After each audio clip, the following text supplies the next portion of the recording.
Let's work. Yo, it's go time, showtime, never backing down time.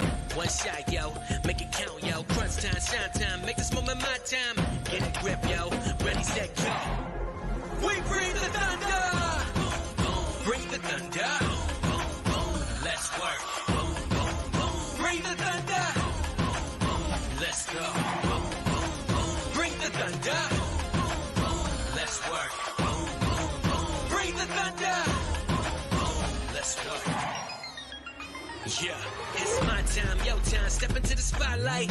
Get lit, yo. Let yourself go. Our time, high time. Gotta go big time. This is it, yo. Never take no fight time, grind time. Take it to the street time. Turn the roof off. Get loco. Game time, win time. We gon' bring it home time. No regrets now. Let it all go. We bring the thunder. Bring the thunder. Let's work. Bring the thunder. Let's go. Bring the thunder. Let's work. Bring the thunder. Let's work. Well, good evening, y'all. Loving the Mountain Bears on Thursday night tonight. This is a special broadcast. We normally do Fridays. Unfortunately, we'll be out of town. We've tried doing the show on the road. That fails. So we came to you early tonight. It's sad we can't do Mountain Bears from anywhere. We got to be at home. Well, we can, but, it has to be organized, and, we have to have certain YouTube signal, and yada, yada, yada, yada, yada. Yeah. Pretty much. But, yeah, so here we are tonight. I hope y'all enjoyed the graphic. I did a quick little ugly edit. It was intentionally ugly. Ah. I marked through the Friday in red and put Thursday. Kill. I think that's really awesome for you to do, darling. You've been busy today. I've had the day out. You have. You've been out all day. And, yeah, we were trying to resurrect the almost decade-old dead of a computer. 2 years to be more would have been a decade-old dad. Well, more like a year and a quarter. Hey. Yeah. Yeah, we found my original laptop. Mm-hmm. With how much of a hard drive? Oh, I actually didn't read. But hold on, I still have it over here. Let me make sure I don't grab it wrong. Because it's still technically plugged in. Don't try this at home. Ever. Oh, where are you? Oh, come on. Fujitsu. Where are you? Part number, serial number, model number, revision, serial. Again, it does not say. Dun, dun, dun, dun. It's weird working on computers. I've gotten to the point I don't even check capacity.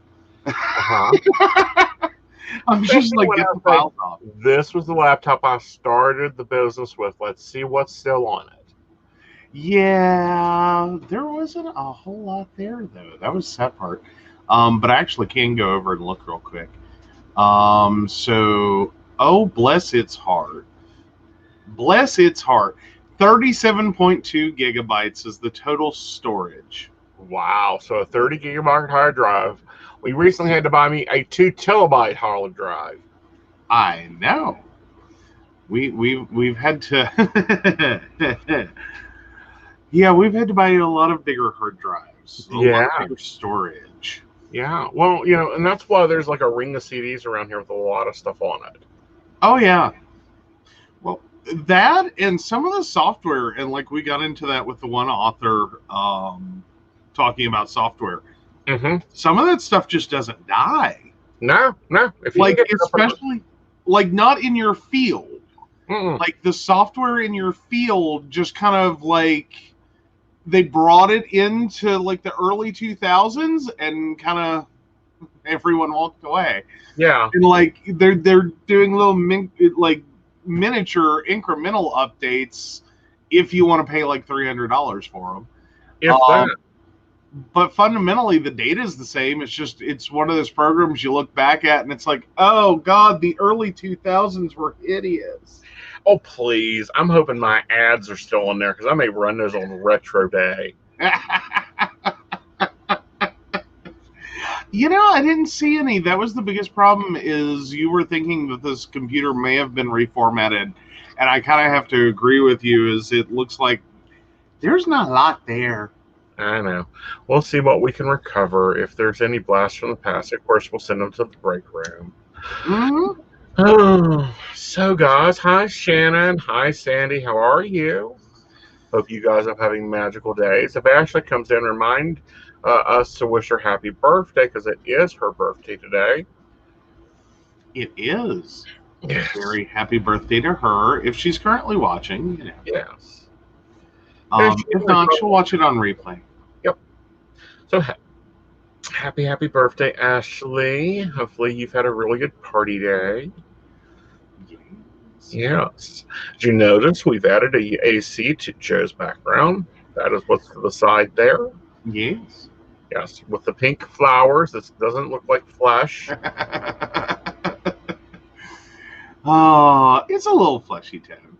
It's fleshy tone, but it isn't flesh, guys. It really isn't. No, there is not a mangled corpse behind me. Unfortunately. Hey! Give me a little bit. Well, there you go.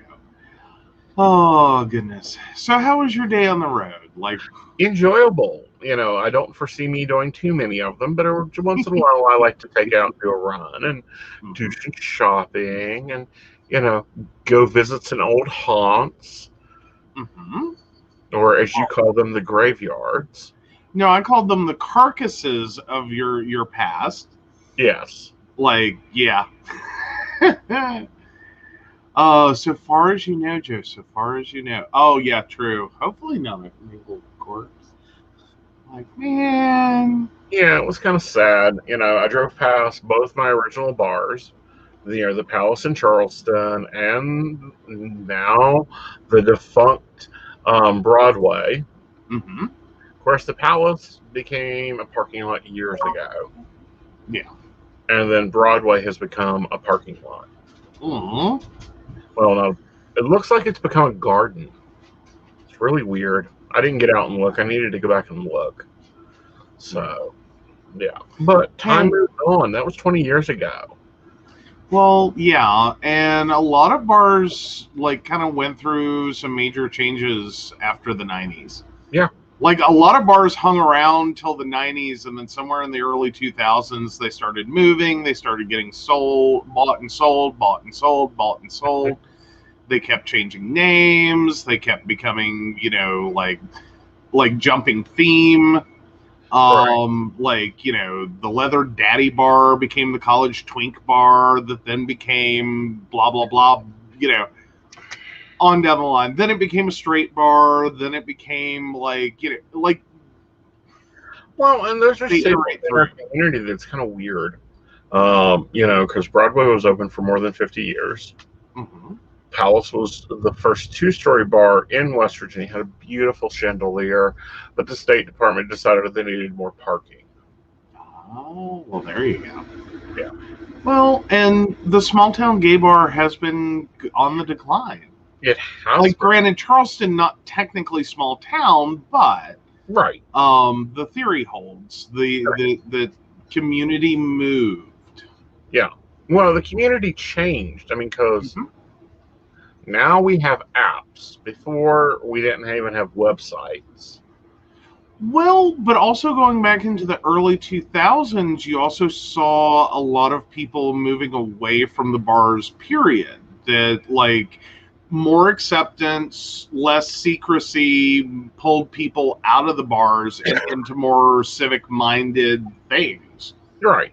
As in, you know, this was your community, this was your civic involvement, because if you go back into the 70s and beyond, your small town gay bars and your bathhouses, your adult bookstores were your community centers. Right. They just moved them into a place that it was inappropriate to have sex and called it a community center. exactly. But before we had community centers and rec centers, we had bars. They were everything. I mean, they were your social setting, they were your community center, they were your community, they were Mhm. your rescue groups, they were, if there was a cause, there was a drag queen behind a cause, there was a show, there was a dinner, there was, you know, a lot of things there, Mhm. you know. And it also strongly became part of people's identities. It became like, if you had more than one, you had probably, Palace people and Broadway people, People, yeah, and they didn't really swap back and forth. Like, they were Broadway people till it closed, or they really screwed up. Like, that's the only reason someone switched bars. uh-huh, Typically was like they really screwed up. right. Like, they got busted doing something because crap that would happen outside the bar would get taken care of at the bar. Mm-hmm. Like, you had a lot of community self-policing. Well, we Like, had to have policing because we couldn't trust policing. mm-hmm. Well, Okay. for good reason. Well, for good reason. We still can't trust police. In many ways, no. I know some departments are trying. They really are. Mm-hmm. Not all departments are trying. Some Right. of them still like that whole, bustigay. Mm-hmm. There's another name for it, but I'm pretty sure that'll get our video taken down. Probably. Yeah, like someone could hit the hate speech button and that would be bad. Right. But yeah, like there's a lot of police officers that were. You would think the mindset would change, but it's odd that because of the way that police are taught and Mm-hmm. the way that like generation after generation kind of thing Right. happens. You have older cops teaching younger cops. You get a lot of like carry forward. Well, Like not only that, but you get a lot of cultural lay-ins. I hmm mean, I still have problems going out after midnight. hmm Like, you have to drive me. I can't do it. Hi, Brenda. Hey, Brenda. Let me rephrase that. I'm Yes. perfectly capable of doing it, but it still sets a panic attack off. Oh yeah. Well, and for me, like I don't know. I never like had a problem with the driving after dark thing. Like, Uh-huh. I typically prefer, generally speaking, to drive after dark. Right. Like, I want to be off the road between like 2 and 4. But otherwise, Right. I'm good with it. There's fewer cars, everything's a little quieter, no one's really, speeding as hard.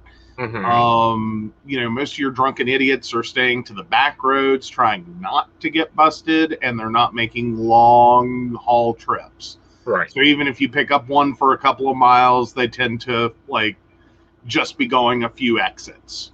Right. And that's the only way between here and there that at least they know. Right. So yeah, like I hate downtowns late at night. Right. Because that's always typically where your bar scene is. Mm-hmm. You go into a downtown, you get stuck there around 2, and it's like the idiots start rolling out. And I do mean rolling.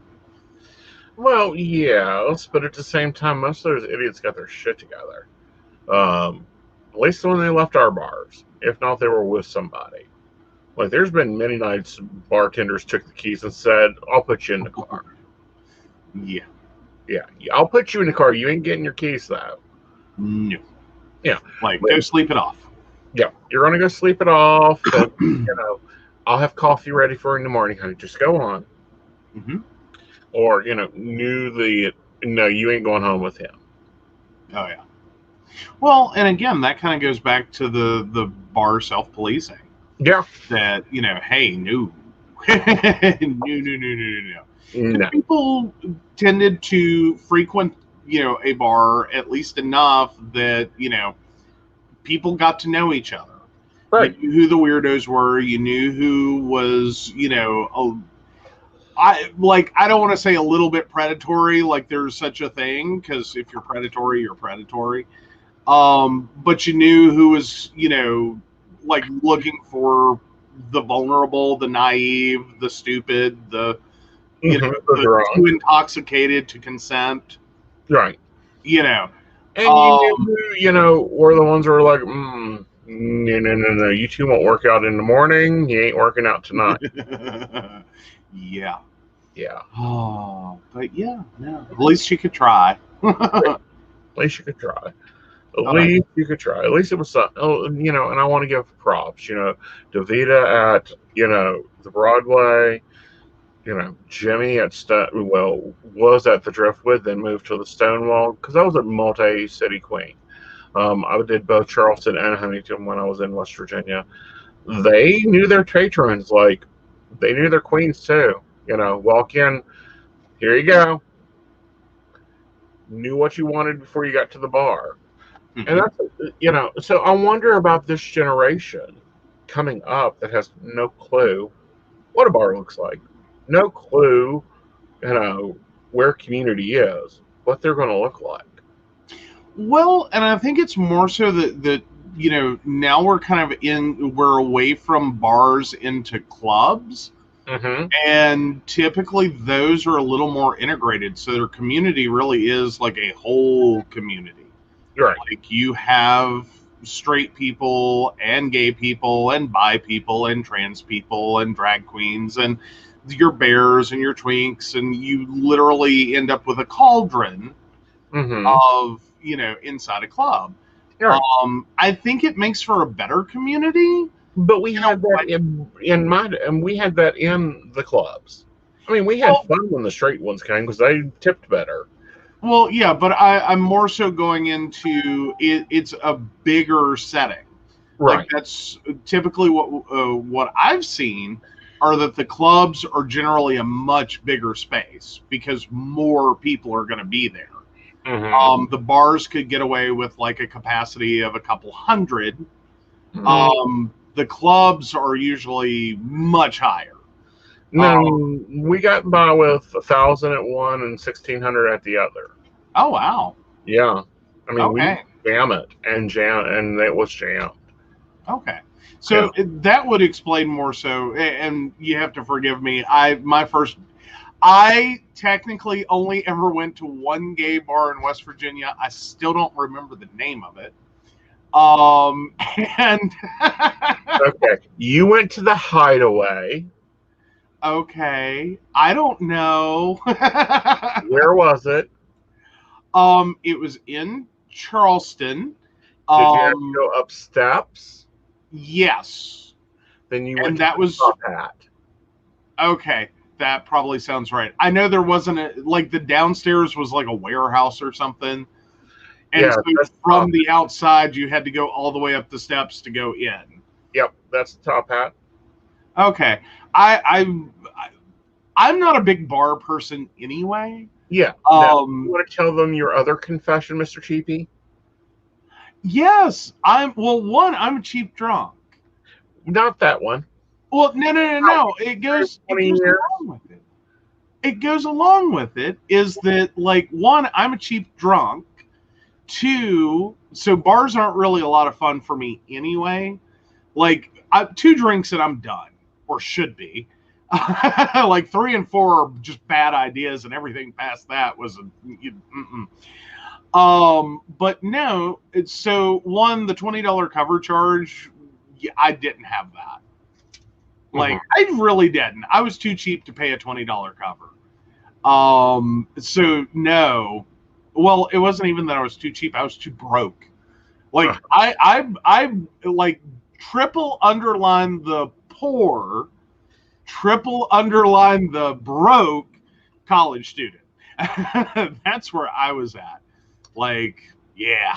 I kept myself in cigarettes, car insurance, and food on $250 a month. Mm-hmm. Like, that's where I was at. So $20 for the bar was like, oh my God.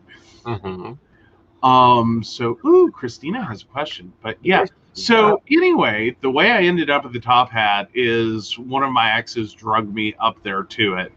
And I was like, okay. Still had more taste in bars. Well, I was like, whatever. I was like, all right. Let me get back to Columbus, or let us go to North Carolina. We'll go home. I know, but see, I've been to the bars in North Carolina. Well, I've been to like 3 bars in North Carolina, maybe only 2. I went to the Palms before it became a baseball field. That was my first gay bar. Uh-huh. Yeah.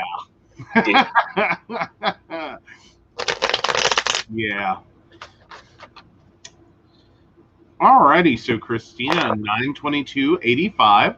Wondering if I'm going to get pregnant with twin boys this year, and if yes, what month I find out.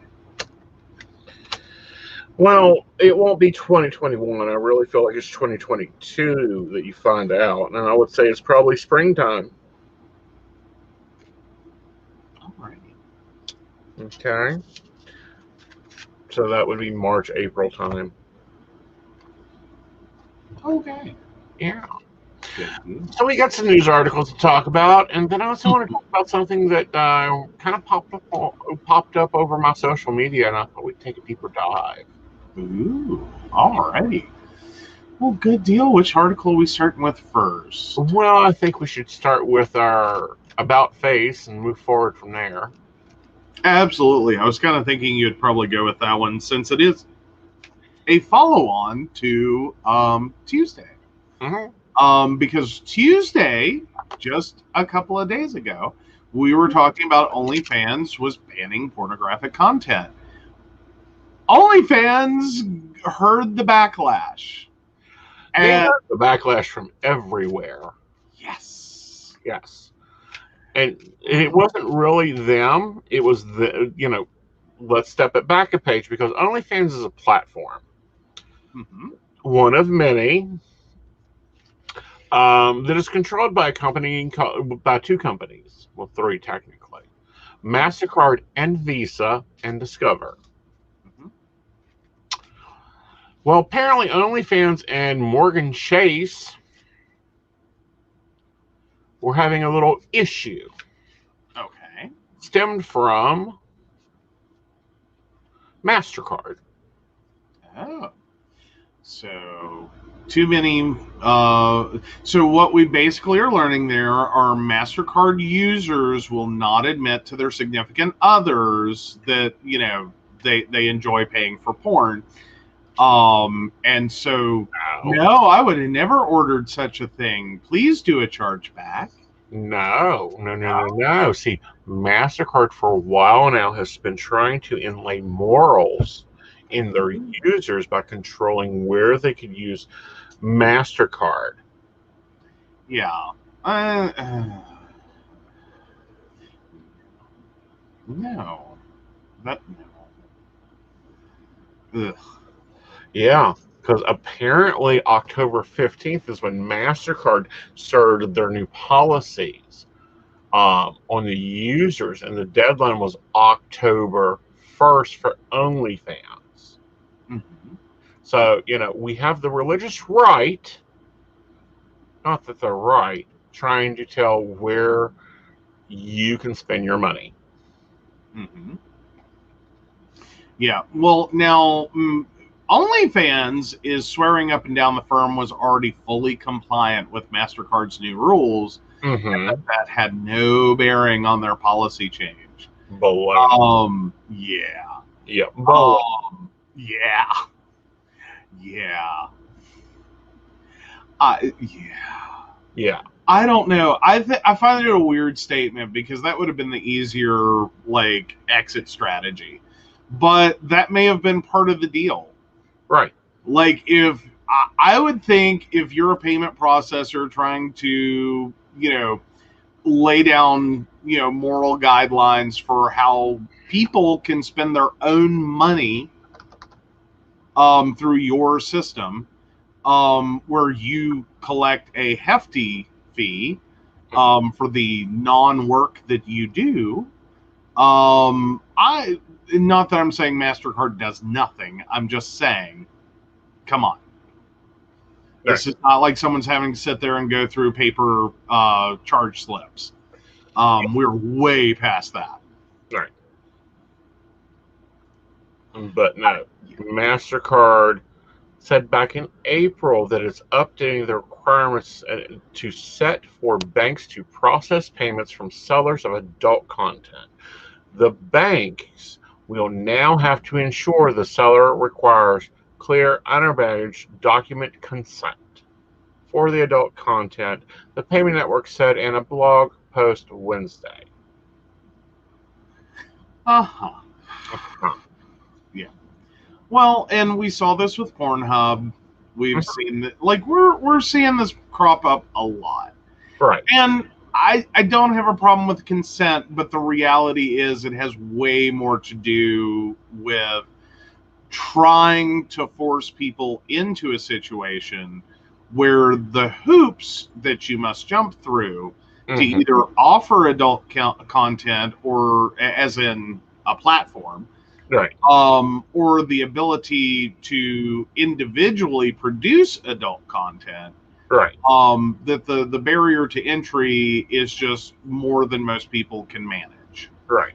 My bigger problem with that is when we're talking about platforms, you have wide distribution. You're also going to get, with that wide distribution, more eyes on content. Right. Which means you're more likely to shut down the really, what you're actually after shutting down. When you flip on the, the proverbial light switch, and everyone goes scurrying away because they've now been hit by the spotlight of you produce pornographic content, get off our platform, where people are going to end up, or where, after the next site does it and the next site does it,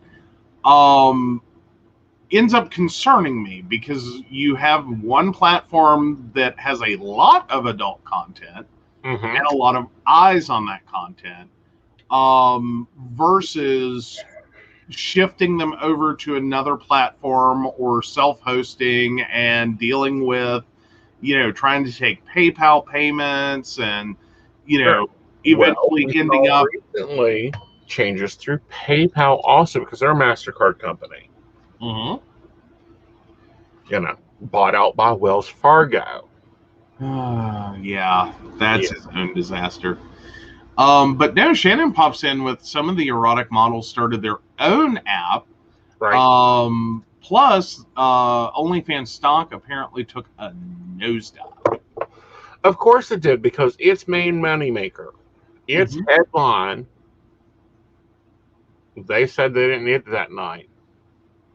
Yeah. Yeah. That's sort of like McDonald's turning around and deciding that, like, we're not going to sell hamburgers anymore because we're really concerned about the ethical treatment of cows. Right. And it's like, okay, but that leaves, like, your broken ice cream machines and chicken nuggets. Well, and see, it's not even that. It is West Banco, or whatever bank that they bank with, we'll call them payroll now, deciding for McDonald's that they are no longer going to process the transactions and pay payroll. Very true. If they sell burgers. Well, but I'm taking in context of the story is OnlyFans is kind of like trying to claim they made the decision and they made a poor decision. We know that, or we feel very strongly that the reality is this has more to do with the payment processor than OnlyFans itself.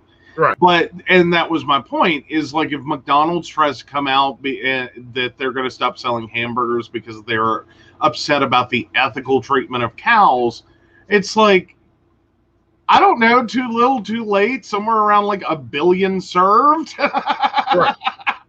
Like, you didn't care for like 50 some years. What suddenly plagued your conscience? Because PETA's going to want to know.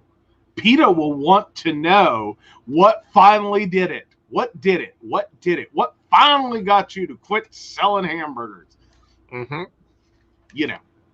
Right. But yeah. But yeah, but see, and you guys probably wonder why I follow stories like this. Here's why. Psychics and porn stars get put into the same tax category. We're viewed at the same way. Mm-hmm. So all adult entertainment.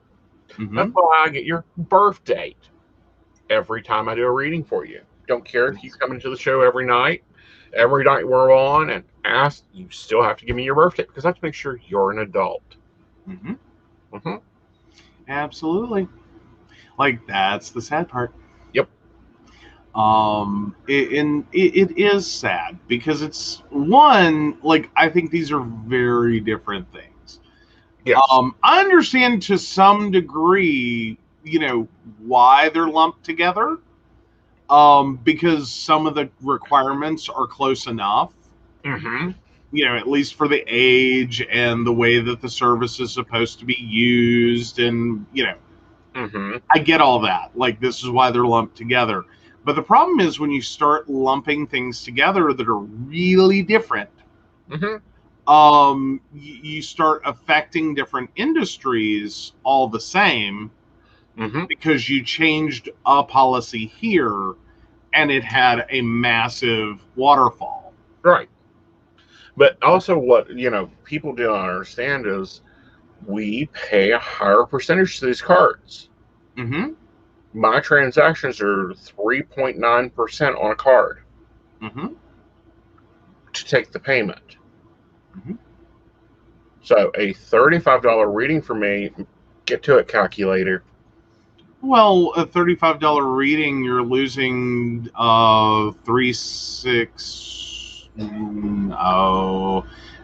some cents, $1 and something. That's the process of the reading. Yeah. Yeah. Then you have the taxes. Then we have the taxes.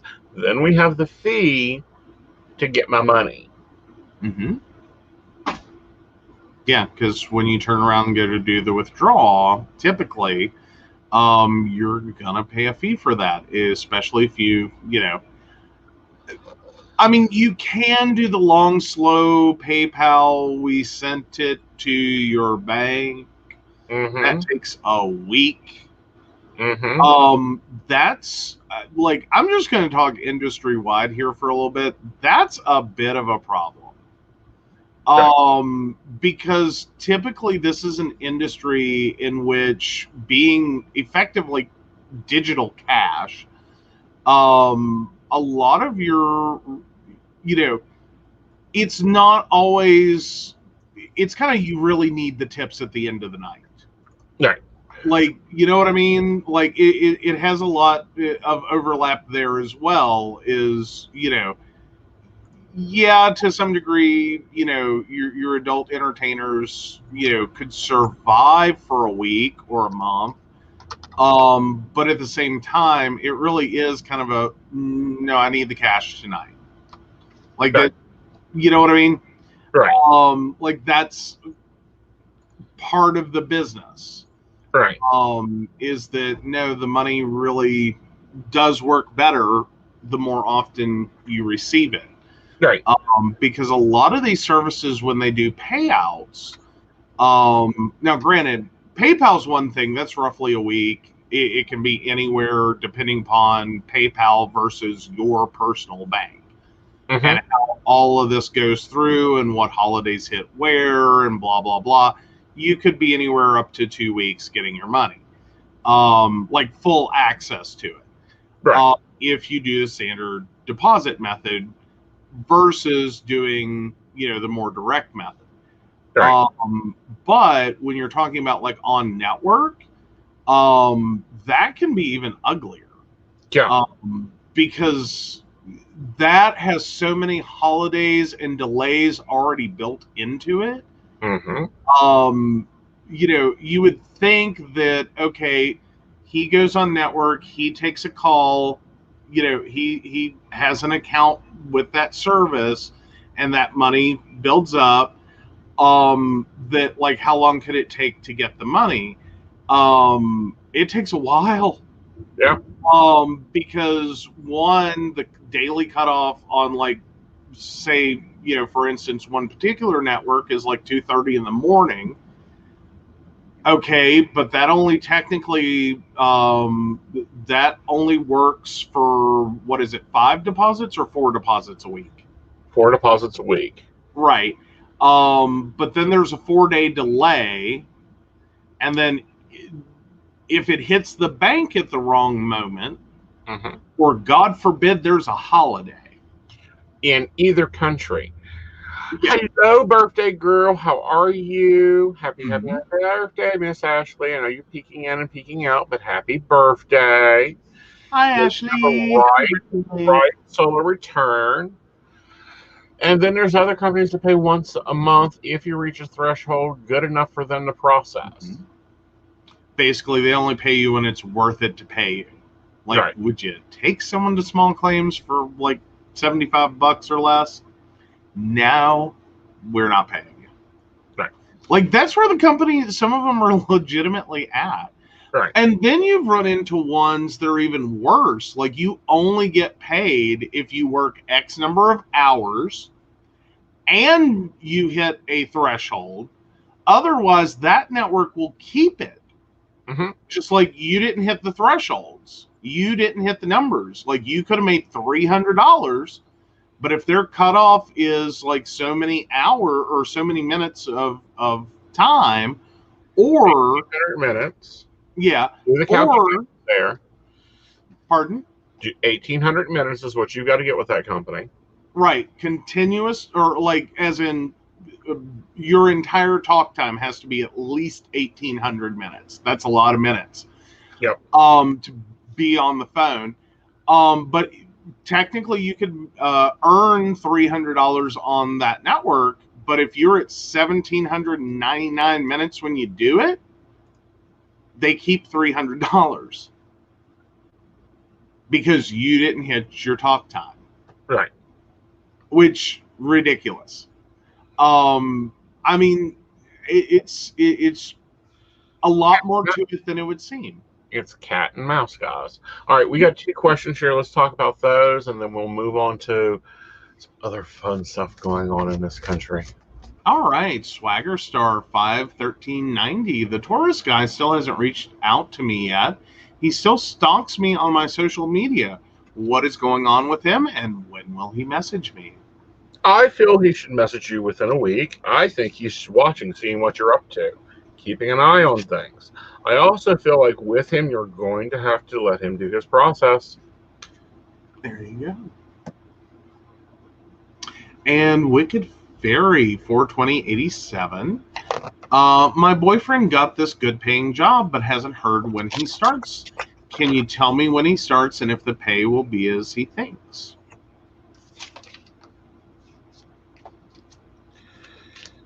He will start in a matter of 3 weeks. I think the pay will be better because there's a fluctuating thing there. Be it bonuses, be it incentive, commission, something there. It's going to be better than what he thinks. I think he needs to settle in, get his clothes ready, get his life ready, because it's going to be a high-paced job. All right. Yep. All right. So, Michigan judges aren't to be fucked with. Generally speaking, judges aren't people to be fucked with. Like, they're just not. No, but Mrs. Judge, the Honorable Judge Parker ain't playing games. No. So, U.S. District Judge Linda Parker says of former President Donald Trump, who filed an unsuccessful lawsuit challenging Michigan's 2020 presidential election. This lawsuit represents a historic and profound abuse of the judicial process. Oh, that's basically the opening salvo to it gets worse from there. Yes, but it's quite interesting to watch lawyers get their hands not only smacked, but their asses whipped. And then told, you're going to have to go do some homework, and I want to see the grades. Yes. Yes. Yes. Let's go down to the full verdict here, because this is an interesting one. Because, Powell said she took full responsibility for the lawsuit paperwork. Powell told the judge she practices law to highest standard. Parker has ordered 9 attorneys named in the ruling to receive 12 hours of legal education, 6 of which will be focusing on election law. They could also face further actions in individual states, which they practice. Yeah. Yeah. Oh, but there's also some findings here. Hmm. Yeah, basically, what this seems to boil down to is it was a frivolous lawsuit and was over the top on, basically give us our money back for having to even show up and smack you in the forehead for being so stupid. Mm-hmm. That this was a waste of taxpayer money, that you should have never tried this stunt. Right. So that's pretty condemning. Mm-hmm. When judge lawyers attached to this end up with a judge mandated 12 hours of legal education, and please pay the city of Detroit. Or yes, city of Detroit.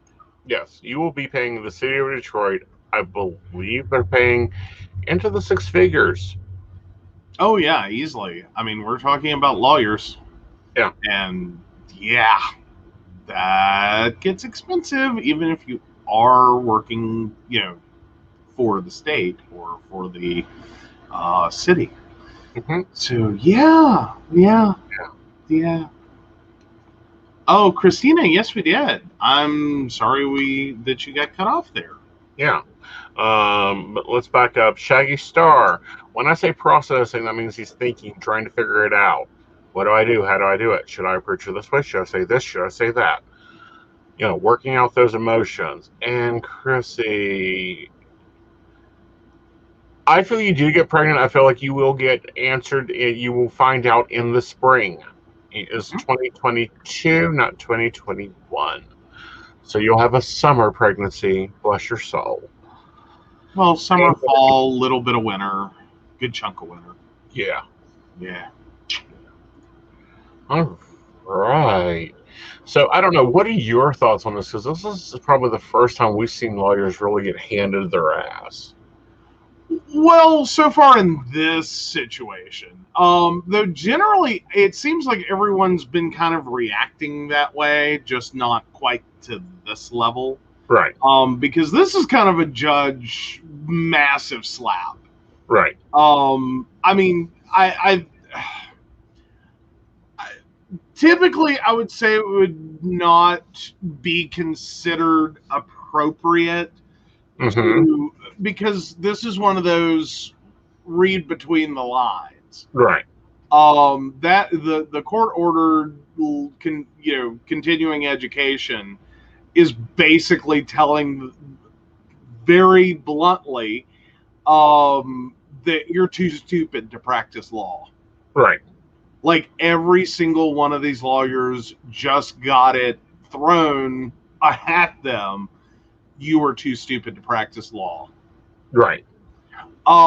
That's a really big step. I think it's well warranted. Mm-hmm. Hopefully, because we also saw lawyers disbarred, as they should be. Mm-hmm, as which was probably the bigger slap. However, do you really want it?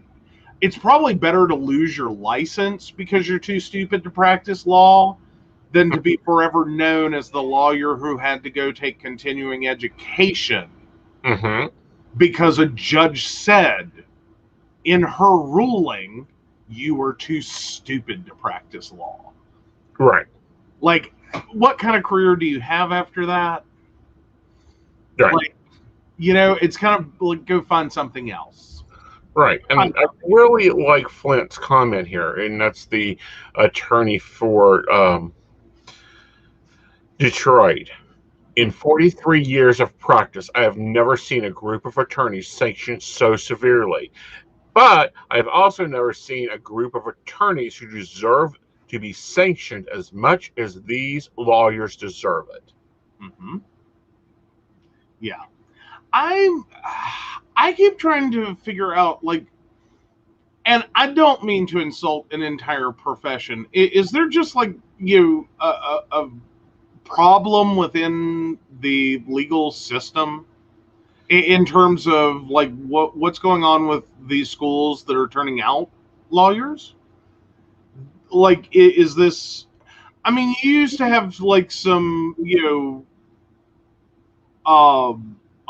maverick style lawyering going on that things try a new theory, try a new thing. But this just all seems to be like people trying to make a name for themselves and jumping onto something that they knew from the beginning was literally an unwinnable case. Right. Was functionally, you're not just getting a little fast and loose. You're not getting a little like groundbreaking in how you're interpreting this. You're literally going so far off the reservation that it's like, hi, you're in the middle of the ocean. Like GPS is not here for you anymore. Right. You are. Okay. The main mouthpiece, Rudy Giuliani, is being sued for billions. Mm-hmm. He has been suspended from practicing law in federal court. He has been suspended in New York. He has been suspended in D.C. And he's had to miss the filing bankruptcy. Mm-hmm. Okay. Because, of course, Trumpy didn't pay him. We all know Trump wasn't going to pay him. Okay. And then all these other ones, and I believe in Arizona, I don't know if it was the prosecutor or the judge that said that anybody that had taken their L1, which is first year of law school, could have wrote a better case and threw it out. Yeah. All right. We love new viewers, especially those who watch long enough to know exactly what we need. This is awesome. Mm-hmm. Thank you, Virgo Queen. We'll get to you in just a second. Mm-hmm. But yeah, no, I'm trying to figure out, like, how is this happening? Like, it used to be, okay, granted, what do you call 1,000 lawyers at the bottom of the ocean? A good start. It's not that lawyers were exactly loved, but you at least generally respected them. That, like, the arguments they were making, divorced of emotion, mm-hmm. and personal feeling and where you necessarily stood on an issue, were at least a logical argument being made that had a basis in law. It may have been a little out there or a different interpretation, or, it may have been pushing the envelope. Mm-hmm. But that's not where this is. Is it that, like, the field has gotten that competitive that now it's just like throw everything at the wall and see what sticks? Yeah, or that's saying a lot in the recent, because I follow a little bit of legal law, law too. That's what lawyers are doing, are throwing stuff at the wall and see if it gets past the judge. Yeah, well, but unfortunately, that means the role of being a judge is now got to feel like, running a kindergarten classroom. Agreed, and they've got to be on top of their books. They've got to be on top of their things. I think, there was this recent case where the attorney is throwing, and it was good attorney work. I mean, the brief was pretty good, but was trying to throw constitutional amendments saying that the Homeland Security could not arrest this person because there wasn't a valid Secretary of Homeland Security. Interesting. Yeah. Again, that's like, that to me sounds like a stretch. Mm-hmm. Like, that's a buying some time stretch. Mm-hmm. But at the same time, like, okay, there's some legal there could be a legal basis there. There sounds like there could be a legal basis there. Again, we're not attorneys. Like, this is not We're legal not advice. attorneys. We're far from attorneys. I don't, I fascinate and enjoy law. I also enjoy police work. Good police. But it's something that you can take in and go, okay, that's a stretch. That's a big stretch. Like, that is a big stretch. But, and the argument may not, pass muster, but at the same time, it's like, okay, I see what you're doing there, and I see how you're doing it, and I can follow that. A lot of what we've seen in specifically like the Trump situation is just like this cobbling of like, do you have a psychiatric condition that prevents you from having logical thought? Because you're stringing together crap that doesn't have anything to do with anything. And trying to, whole cloth invent things to support your case. Or it basically create an argument that in turn almost creates a law, at least by way of judicial action, but not for the fact no law was ever broken. So therefore, how can I decide this case? Go talk to your state legislator if you think this is a problem. And then we could have a conversation about, is it legal? But otherwise, you're just cobbling crap together, and it's like, it's so far out there. It's like you come home and, see a spider and you burn the house down and the entire city block. And it's like, well, how did you get from point A to point B on this? Like, severe overreaction to burn down your house. What the hell was burning down the rest of the block? Like, those don't go together. And yes, AV Morgan, you can get a reading. Please post your question and your date of birth with month, day, and year. And then we're ready to hit Virgo Queen. Awesome.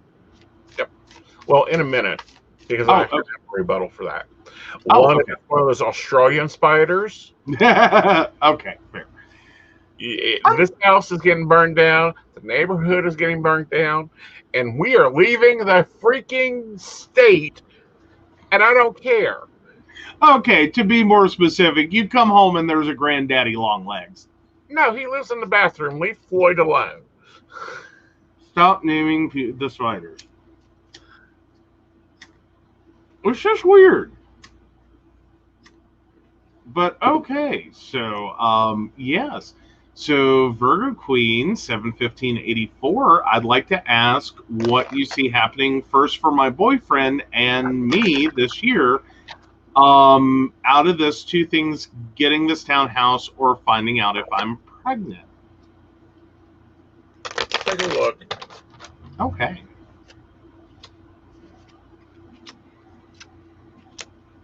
I feel like you're really having to balance things right now.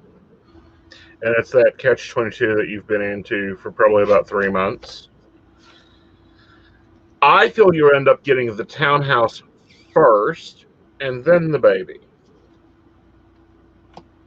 Like, literally, you're moving boxes in and, hello, ta-da, he done his job. Well, there you go. All right, so next up is AV Morgan. We're getting there. Give us a second. So AV Morgan, May 8th of 93. Does Ben like me back, or does he prefer Kells? Okay, let's see what Ben's doing.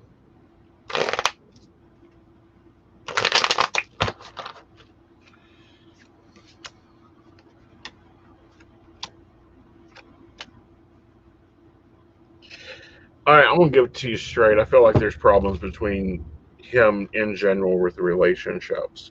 So my first question is, do you really want him? Because I feel he likes you back, but I'm going to tell you, he's going to be a troublesome, trying to fix out boyfriend. You think you're distressed now, wait till you get him. because I think he needs house training. He'll pee on your carpet.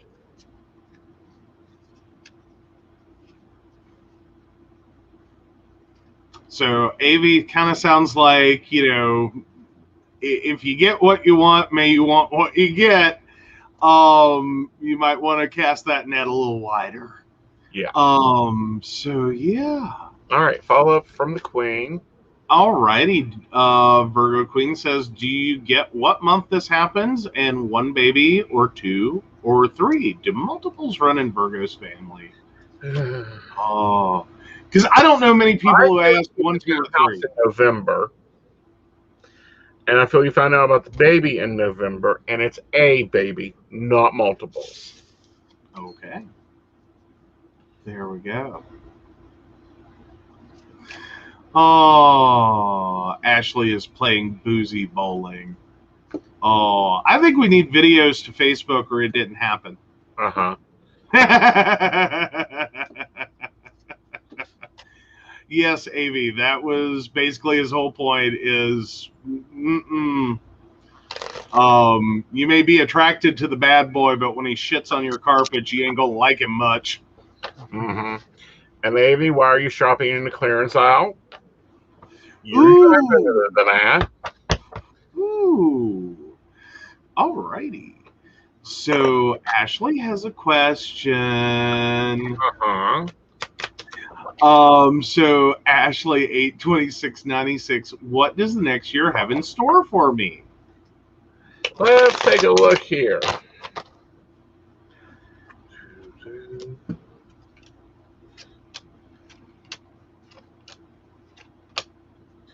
All right.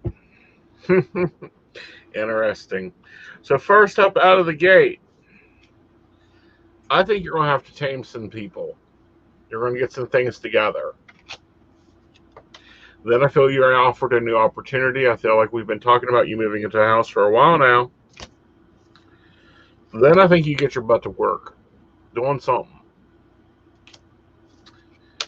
You take some time out, get your education under control, but you're still working. Moving ahead, it gives you much more freedom to be you.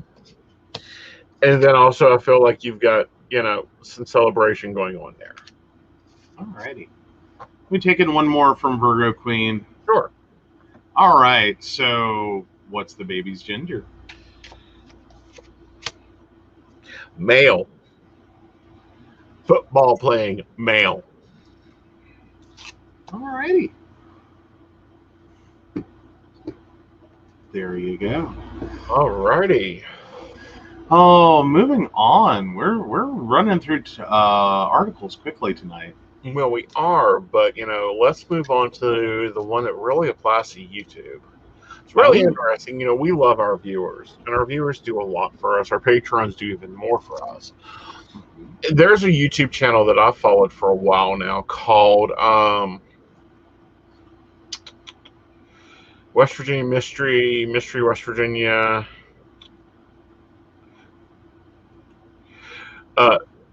Mysteries West Virginia. There you go. There we go.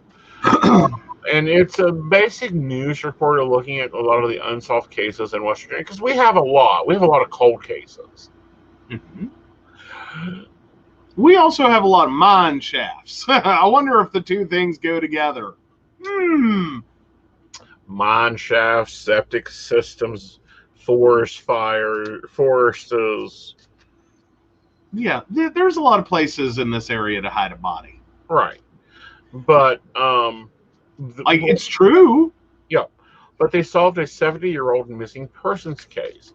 Apparently the gentleman in the early 50s left home with his wife and 4 daughters in West Virginia and went to work out of state, came home on the weekend and never came back. Mm-hmm.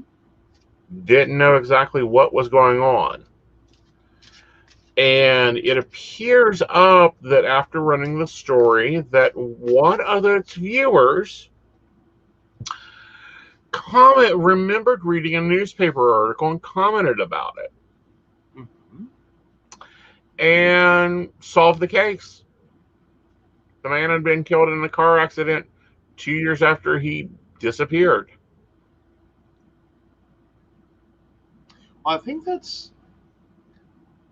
got to be a little bit, I guess, confusing, because 2 years later leads you to the bigger question. Okay, now you know what ultimately happened, but what happened in the 2 years? Yeah. Well, what happened in 2 years was he did leave his wife. He did form another relationship. He did get involved and get married again. But at the same time, you would think, Uh-huh. like, I mean, it's horrible. I don't know, luck, irony that he ultimately died in a car crash 2 years later. I mean, because the guy was a trucker, which I'm sure was like their first thought. Is something happened to him on the road? Like, did he go over a cliff? Did he go off a, where's the dead body in the truck? Right. Like, even if the trucking company didn't care about the driver, they really like knowing where their trucks and their stuff are. Right. Like, they're kind of 1956. I mean, trucker, that's where like songs like 18 Wheels Keep on Rolling come out of. You were lucky to get a call. Mm-hmm. Well, this is true. Oh, but yeah, that's still a. Well, at least it brings closure to not only the family, the daughter who never gave up on her father. But that's still 70 years. Yeah. Like, to find out what happened to your dad. Mm-hmm. That's a lot. I mean, that one has to be really hard to find out that, your parent literally left you and then died. Right. Like, the death is bad, but then you're also simultaneously finding out that he left with no intent to ever come back. Right. Like, that's I know it's got to resolve a lot to just know what happened. Mm-hmm. But I would think it would also bring up a lot more. It would also bring up some pain. Granted, that's pain you can deal with. Right. Like, that great big unknown, I'm sure, is massive. Like, what could have possibly happened? Because you could sit there, and I'm sure they have for decades trying to figure out what happened. Right. Like, you would run through every scenario, and I'm sure that was one of them. Mm-hmm. Like, at some point, years on, you have to start going, okay, what if he just left us? Well, and see, that's why her mother, struggling in 1961, went to Charleston, having been effectively declared legally dead, so she could start receiving death benefits, but was told that if he turned out to be alive, she would have to repay the money. It was a risk too great for a single struggling mother of 4 children. Mm-hmm. And sorry, we're getting caught up. They keep referencing nearly 70 years, so we've been batting around the word 70 years. Yeah. It's close. It's close. It's very... It's yeah. Yeah.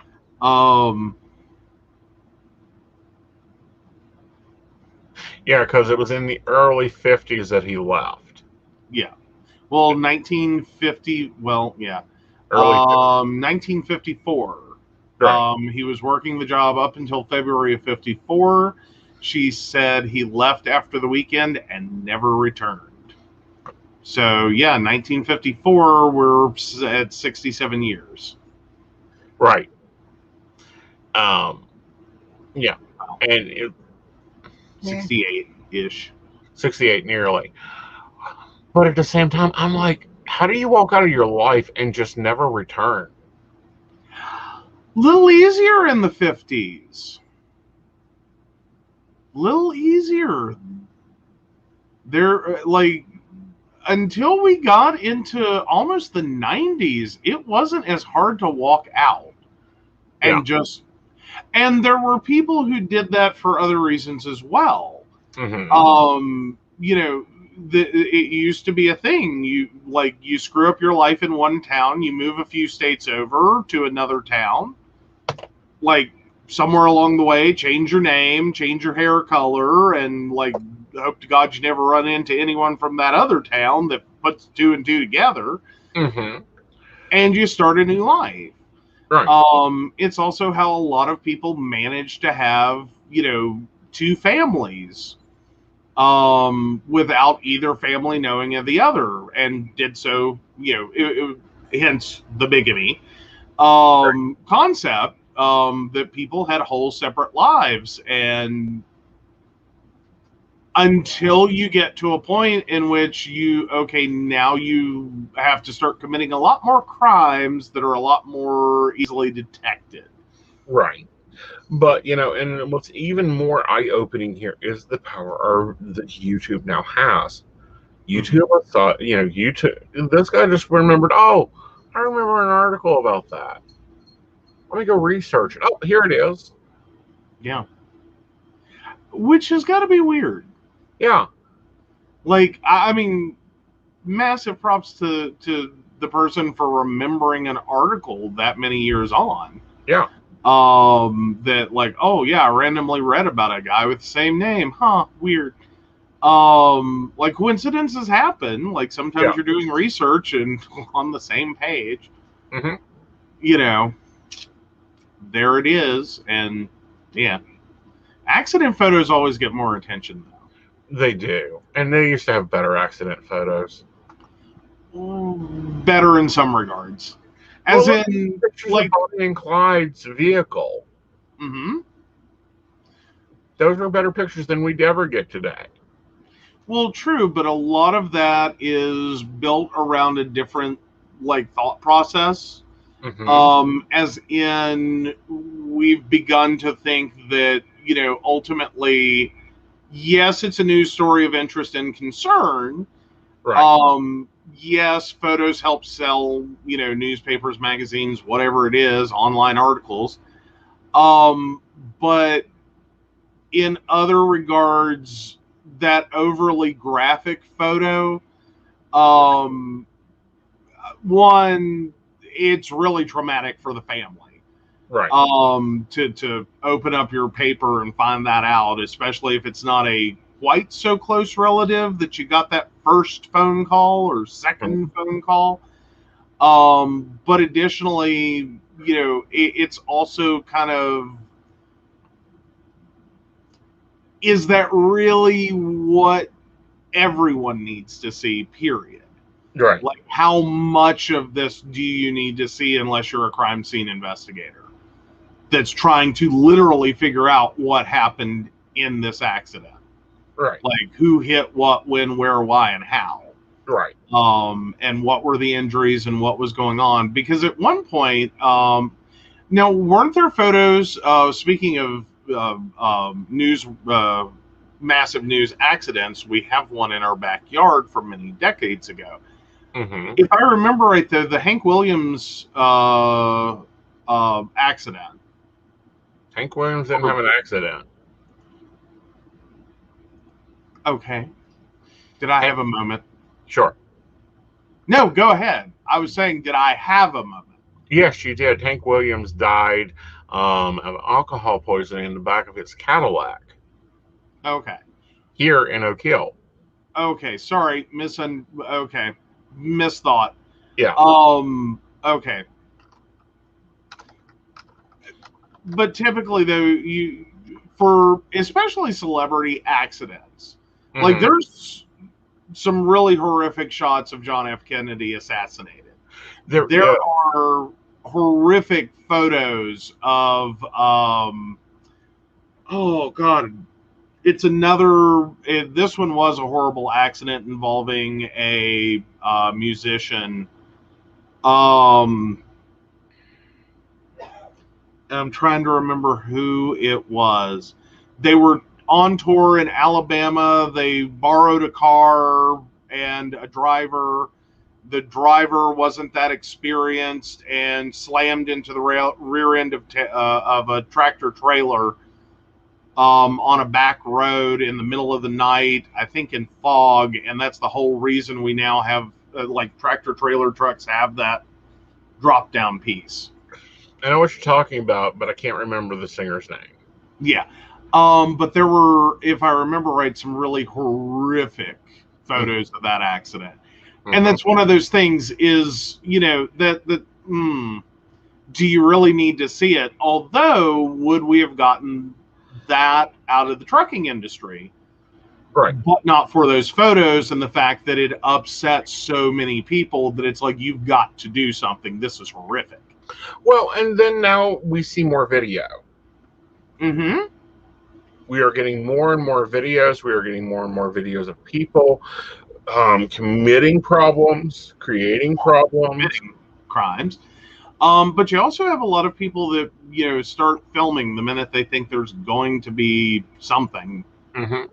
But then you still run into the issue that, you know, even platforms go, this is too graphic. Right. This is too much. Like, the average person does not need to see this, does not want to see this, and finds it way too much. Right. Not saying that everyone's there, not saying that, you know, that, because their accidents have always had the looky-loos. Right. Who just live off this. Right. Well, and, you know, we've even got, you know, we even have the dashboard camera. Mm-hmm. You know, but that's just so we can document some of the insanity we see. Oh, yes. Well, and Brenda's right. Like, yeah, exactly. The Russian dash cam videos can be wild, and they are. Like, and all the dash cam videos end up being wild. Like, that's what ends up making them popular. Is either the idiocy of someone else or the, like, massive power that you don't really think of that you're tooling down the road in. Right. That when two of those objects collide, it's really horrific. Yeah. Like, even if everyone walks away safe and unharmed, those can be really powerful, you know, collisions, because you're talking about two physical objects, typically weighing about 2,000 pounds or more, slamming into each other at speed. Right. That's a lot of chain reactions. Yes. And, you know, it's very difficult to watch sometimes, but some things I think we need documentation of. Like, to get an outcry. Like, I don't think if we did not have the videos of George Floyd, it would have gotten any news. No. Well, and then additionally, like, well, and even phone calls go through that too. Right. You know, video also, especially, you know, the power of voice in that situation can tell a story sometimes more than words can. Right. Because it's not necessarily what someone said. You can read that and read it calmly with your, you know, oatmeal, and it doesn't have the same effect as actually hearing what someone said. Right. And how they said it, and how, like, everything going on around them that's not part of the transcript. Right. I'm thinking specifically, like, there were all the 911 calls surrounding the Pulse nightclub incident. Right. Like, that told a much bigger story than the words ever could have. Right. And those are things that I think need to be preserved for history. Oh, I don't think these are things that should be destroyed and never be there. But I don't know that, do you necessarily need to see all of it with your morning cornflakes or your oatmeal, or, you know, while you're holding your phone in one hand? I don't know that you need to see it all. I still think, like, the Princess Diana photos. Right. Oh, like, I remember that incident, and even I was having a moment at that point going, I know this is a massive newsworthy story. I don't know that everyone needed to see all that. Mm-hmm. I mean, they tried to keep back as much as they could, but even that. True. Yeah. Yeah, but that again is showing the problem with with paparazzi and the harm that they can do and how unregulated, unleashed they are. Well, or at least in that regard, were. That was the big turning point for people. Like, it used to be like, a news reporter who covered celebrities, a paparazzi, no one really cared. Like, get the celebrity photo, however you got to get it, of them doing whatever. Right. And, it's page 2 or the cover or page 6 or whatever. It was in that moment that I do think at the same time we did all realize like how problematic and invasive it had gotten. Mm-hmm. That like you effectively are running people off the road and causing accidents Right.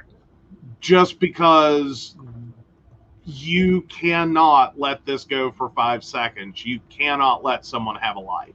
Right. And then you literally cost someone your life. Right. Or their life. Sorry. Yeah. I mean, it's ridiculous. Mm-hmm. Good news also this week. Ah. Pfizer is now full FDA approved. Mm-hmm. They were approved on Monday. They are. They are. Yep. Now, granted, it's going to be a series of 3 shots now. We now know that we need at least 1 booster to maintain this and to fight the new variants that are popping up. But they're now fully FDA approved. They're also, got an interesting name to them, which is fine. But still, the Pfizer vaccine is now approved. So my question to you is, what's the next thing that will, we will call them the Antos are going to come up with them? Honestly, I think it's just going to be the never-ending game of chat.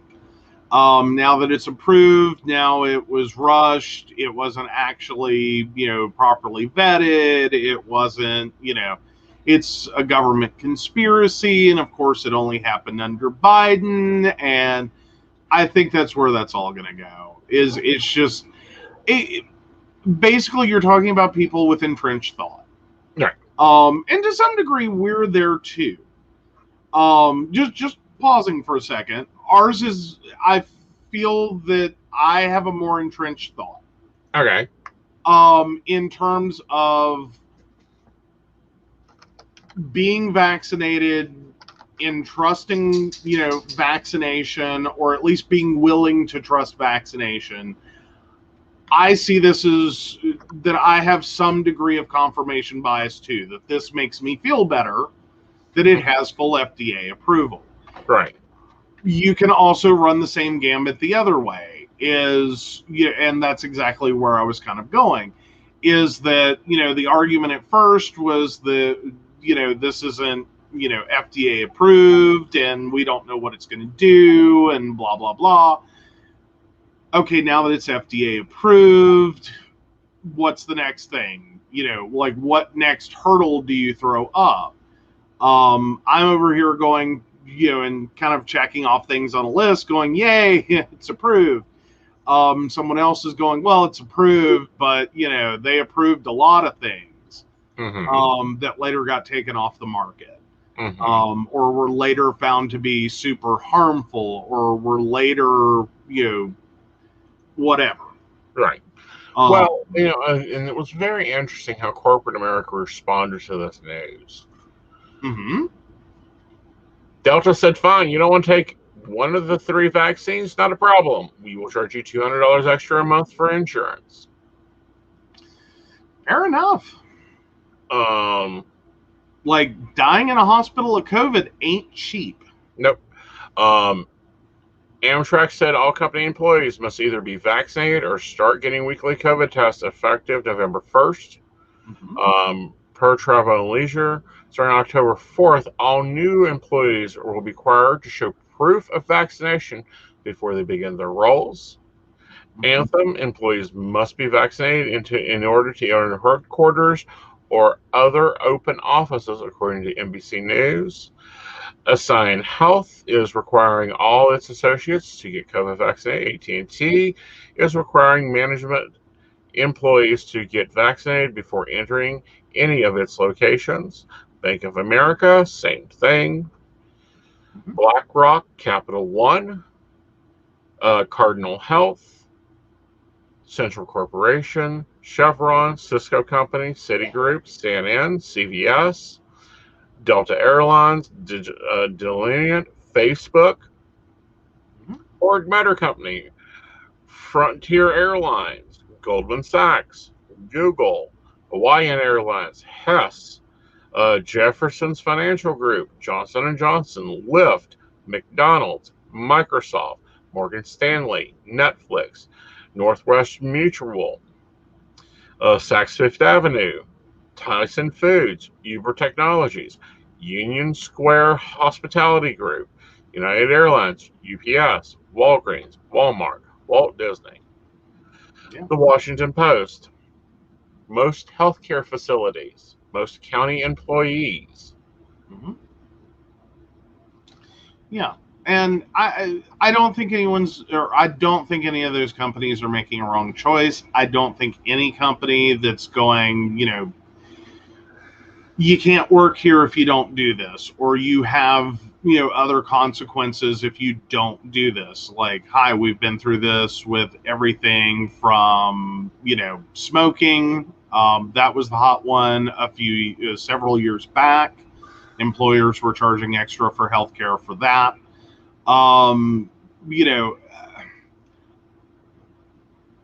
Because it effectively puts you at potentially, from what at least they quote, at higher risk. They see more smoker-related health care. So, okay, fine. We were all told to roll over and take that. And effectively, everyone did. Yeah. I don't have a problem with companies doing this. Now, in the same breath, I also have to stop and point out, does this mean I necessarily trust any of these companies more? No. Now, I say that because there's other products that they have put out that were simply a money grab. Right. And you do have to be careful about, pharmaceutically speaking, what is it that you're getting from this company? Like, what is the two-way street here? Because, for God's sakes, we have medication for longer eyelashes. You know what I mean? That's a thing. Right. There's I read the research. I read the documentation of it. But at the same time, when the flu vaccine first came out, and I'm talking about the nasty one that you got sick off of, every nursing board in the United States required them to have it. Okay? Required them to have it. And everyone just expected nurses to get it. Well, of course you're going to get it.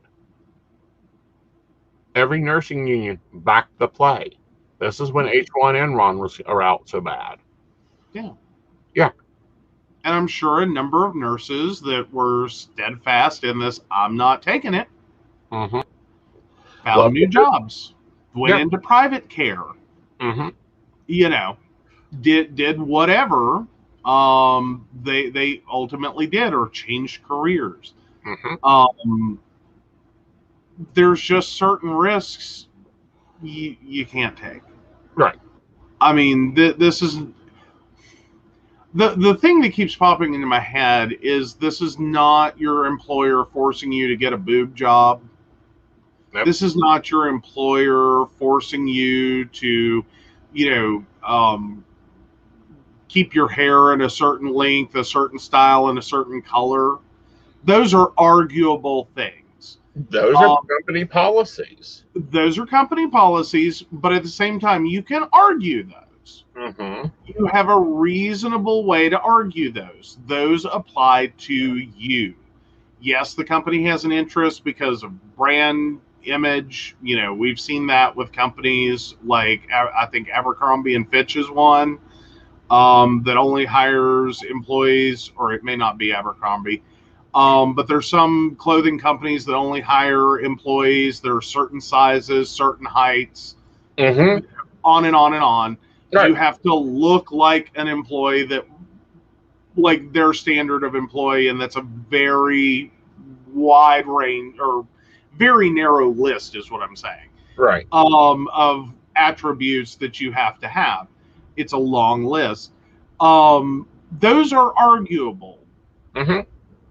We're talking about the health of others. Right. And what is occurring while you're working at that business. So yeah, I just, and it's like they paying for my boob job. Well, you know, there are companies that says that you cannot wear sneakers, that you must wear heels. There are companies that require you to dress business professional. You can't wear jeans. There are companies that require uniforms. There are companies that require you to have certain testing. There are companies that require certain medical, that you can't work here if you have, for example, if you're asthmatic, you can't work in a factory, certain factories. For your importantly, it wouldn't make sense. Right. Like, you know, do you really want to take that risk in this environment? You're right. Like, it's a bad idea. Right. But then you have airlines for a long time have had certain policies for their flight attendants. Up until the 80s. Well, yeah, and that's what I was going to say, is a lot of those policies have started to really back off. Not all of them. And I know there's a lot of contention over that. But it has gotten less regimented than it was. Like, there's been a big stride in it. It's still not perfect. Right. Exactly. But those are things you can argue. Those are attributes of a person that are cosmetic in many cases. You can argue that. Who does it hurt? Right. You know, whereas with this, it's not hard to figure out who it hurts. It's called, you know, epidemiology, if I remember correctly. I don't know. I'm having a horrible time with words tonight. But the study of the spread of diseases, like, it went from this person to these people to those people to these more people. You know, and some of them died. Right. All right. So we're going to have a little bit of fun. We've had a lot of seriousness here. My, you know, 90s baby. Let's see if you remember your slang. 80s, but okay. Yeah. Let's see if you remember your 90s slang. Slang? Okay. Yes. All that in a bag of chips. Yes. What's it mean? That something is absolutely wonderful. Okay. Ultimately, it's the has it all. Like, a guy that is all that in a bag of chips literally is the dream guy. He is your McDreamy. Okay. All. All. Like, she was all and he was all. Nope, don't know that one. Okay. As if. Never gonna happen. Bounce. To get out of somewhere. Okay. About it. Got nothing. Terminology in hip-hop culture of the 90s indicating that one is down for anything. Okay. Bugging in. I know what bugging out is. I don't know what bugging in is. Used in a sentence. Man, why are you bugging in? Oh, to meddle? Used to express a concern about someone who is probably freaking out about something that doesn't need to be freaked out over. I know that is bugging out. Though, granted, I got two definitions for bugging out. Like, but anyway. Okay. Clowning. Acting stupid. Crib. House. Crank. Are we talking about like the drug? Cranked on the weekends, thanks to the brown liquor in the red cup. That ain't crank, that's crunk. Okay. I remember that one. Okay. Cut it out. Oh man, they used that one with the little girls. It was so cute. Full House. Basically, stop it. Okay. Fart knocker. No clue. A boozing idiot. Really? Yep. Oh. Coined by Beavis and Butthead. Thank you for the flashback. See, I didn't get to watch that. Wow. I think I need to send a lot of apology notes. Wow. I used that one. I'd never even stopped to think about what does that mean. Uh-huh. Oh, we should play Plague Doctor sometime. We'll have to look that up. Oh, that sounds fun. Yeah. Ish. Weird. Ish. Leave. It sounds fun. Sorry, I'm just sitting here going, that could go a bunch of ways. But yeah, that was kind of cool. All right. What is one sentence you would say in the 90s that you would no longer say today? Okay, it's technically not a sentence, but I think for the 90s, it counts as a sentence. What's up? Okay, I give you that one. It was effectively a sentence. Mm-hmm. It was. So that is nothing much, just a chillin', like a feeling. Oh, the 90s were annoying. Mm-hmm. Of course, it wasn't the 80s. I mean, I have more 80s references. Okay. I do. All right. Like, I was surrounded by 80s people. Like, I was born early 80s, and, like, I had older siblings, so I got more 80s stuff. Mm-hmm. Like, I have more to do with, like, 1985 by Bowling for Soup than I do with, like, my own generation. Like, that song resonates more with me than it should. Mm-hmm. So, okay. Is there another round? I'll take another round. I'm not seeing another round. Oh, come on. I know. Oh, Plague Inc. Not Plague Doctor, Plague Inc. Okay. We'll check it out. Okay, we'll check it out, see where we're at with that. Yeah. Oh, come on. What's your 80s phrase? You got to have 80s phrases there somewhere.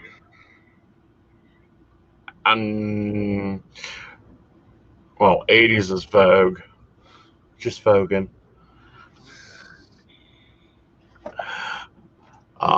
Let's see, 90s. Phrase that I won't say today. Ooh, there you go. He's just trash. Okay. I'm pretty sure you tell clients that one all the time. No, I don't. And that's not what it's even remotely about. Okay.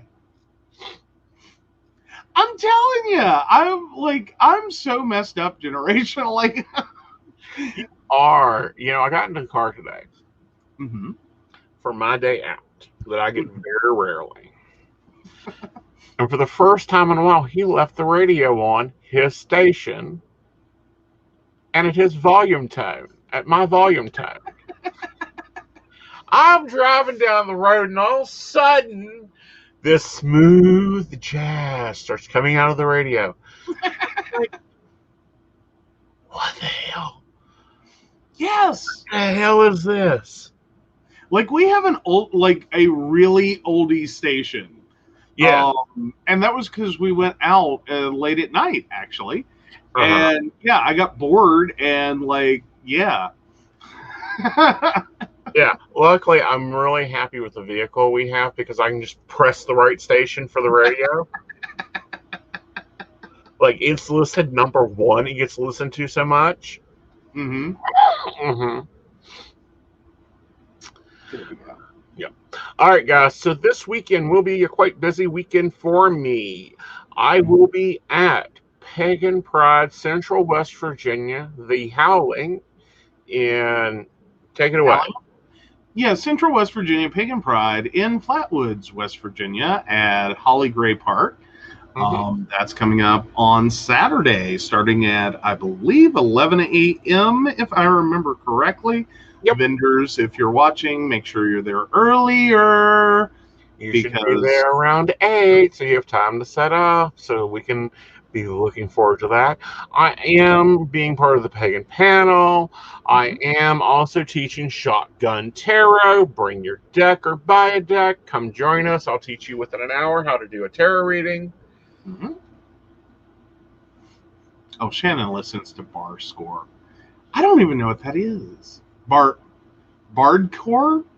Oh, I've heard of that. Isn't that like heavy metal, but with like a medieval twist? Basically. Okay. So yes, that will be a fun free class. I may film it and put it up, but it'll be a good class. I plan on filming as much as I can and hopefully pushing that into like vlogs and extra material for my baristas. So in case you can't make it, do come out. I'd love to see you guys. Currently, that is the only event left on my calendar this year. It will be very questionable if I schedule anything else. Yeah. Meanwhile, I'll be over by the pond taking photos. You can get your digitals or you can order prints or both. Up to you.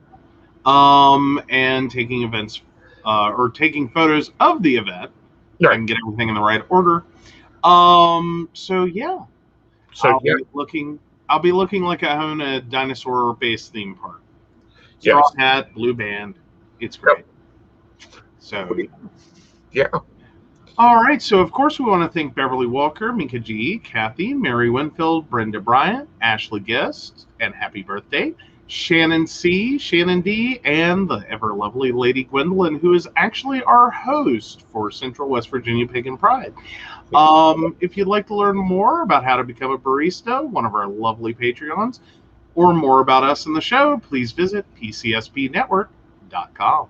Yep, and this is your final reminder, baristas. We will be having a Zoom chat on Monday. That is your private monthly Zoom chat with us. Yep. So until then, have a great evening, great weekend. Come see me if you can. If not, be safe. Wash your hands. Keep your distance. Things are ramping up, and they ain't ramping up in the way I was hoping they'd ramp up to. I know, right? I know. This was supposed to be better by now. Yeah, this is supposed to be to where I can take a vacation in September or October and get ready for, the run for the Black Rose. But not this year. Nope. Yep. So good night, y'all. Have a great evening. Good night. Bye. Bye.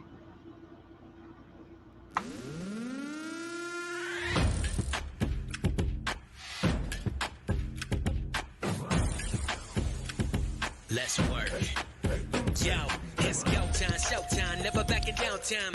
One shot, yo, make it count, yo. Crunch time, shine time, make this moment my time. Get a grip, yo, ready, set, go. We bring the thunder. Bring the thunder. Let's work. Bring the thunder. Let's go. Bring the thunder. Let's work. Bring the thunder. Let's work. Yeah, it's my time, yo time. Step into the spotlight. Get lit, yo. Let yourself go. Our time, high time. Gotta go big time. This is it, yo. Never take no flight time. Grind time. Take it to the street time. Turn the roof off. Get loco. Game time, win time. We gon' bring it home time. No regrets now.